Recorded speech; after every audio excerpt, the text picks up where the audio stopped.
Today I want to talk to you about doing things that scare you, that make you nervous, that make you very, very uncomfortable. I think that's a really important thing to talk about, particularly with reference to something that's called the hot stove effect.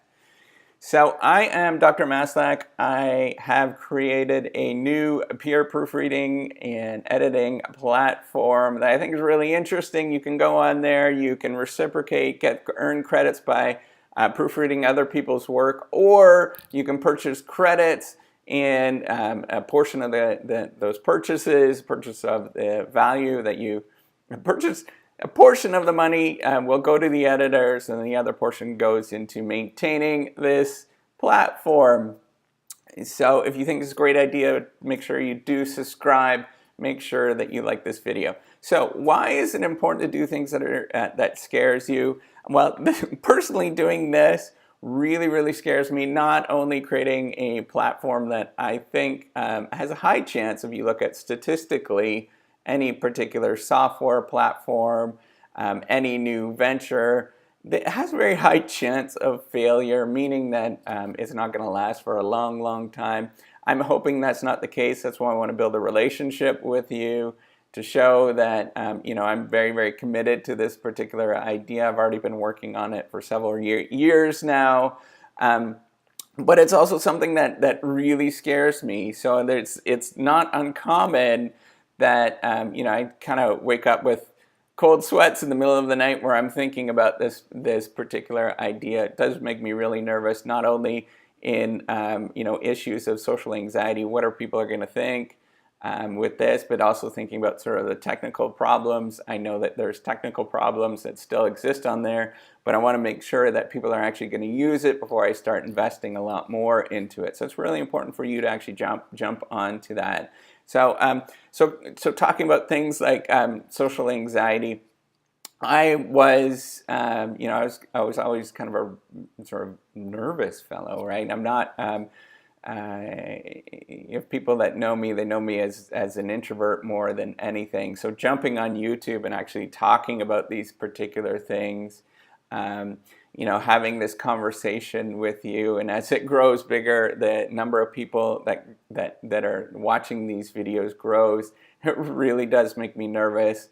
I love talking to you folks, but it's also something that's really hard for me because when you have social anxiety, you do think about what other people are going to think about you. Compounding this with my main day job as a research professor, where I have to think about things like tenure, where you do get critiqued along the way. People do, and it's a serious critique if you don't meet this sort of tenure requirements, which are based on whether people view you, that you actually lose your job. You have to go to another institution and go someplace else. So that's really sort of a scary thing to think about. And in terms of the technical requirements, I know that there's issues in the background that I intend to fix again, but it's just a matter of I want to make sure that there's enough people on the platform that are using it, they find it useful, that's actually worthwhile. Because I've already put in a substantial amount of money, my own money, not the university's money. This is a private endeavor that I want to make sure that it keeps going, and that's actually a good thing.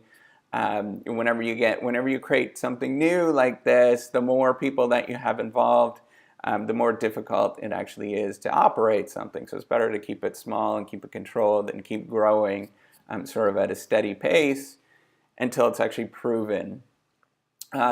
So with that, why is it important to do things that scare you? Well, there's this thing called the hot stove effect. This was actually first introduced from Jim March and Yurker Denrell in 2001. They wrote this article that suggests when you're doing new and novel things, you have the choice. Okay, let's take a step back. You have the choice of doing one or two things. One of them is going to be sort of something with surety, that you could do something that you're going to get guaranteed returns from that option, and you could do something that is risky but actually has higher rewards, but you don't know what the rewards are from that particular thing. what ends up happening in these cases, because you don't know which one to choose and you have to pick between one or two options or multiple options, what you end up doing is in the first go round, you try the uncertain endeavor, and you get a negative response from that, which is just as likely as getting a positive response. If you get that negative response, that's going to prevent you from carrying on. And most people, a large chunk of people, are going to be biased towards doing the sort of sure bet at the beginning because they're going to get burnt. So if you think of this, actually came from a story from Mark Twain, where if you get a cat that walks on a hot stove and they burn their paws, right? Right, they never go back onto the hot stove again, even when the stove is cold and it's actually going to benefit them to get to, say a can of milk, for example. But so that's the same response that we get as humans. Has been demonstrated within organizations. There's been a substantial number of papers now that, not a substantial amount, but a number of papers now that have been using this to show the case of what's going on, as well as with individuals. There has been a number of psychologists and sort of economists, I don't know what they're called, psychologists that study economics, I guess, that look at this particular phenomenon. For example, Barron and Eroff. I'm not saying that, I know I'm not saying that correctly, but I do apologize. They have shown that there is a effect. There is a hot stove effect within individuals, within just sort of simple games as people play on the computer. That when you try something and you get burnt, initially you're not going to try it again. So that means, so generalizing why it's really important to do things that are scary is that means there's not a lot of people that are doing those scary things. So the things that are sure bets, that means lots of people are taking those sure bets. That means that it's going to be crowded. There's going to be a lot of people doing those things. There's actually not going to be a lot of returns from those things that are more sure bets than the things that are kind of risky, that a lot of people are going to take, and they're going to get burnt. So how do you get burnt? What are the different things?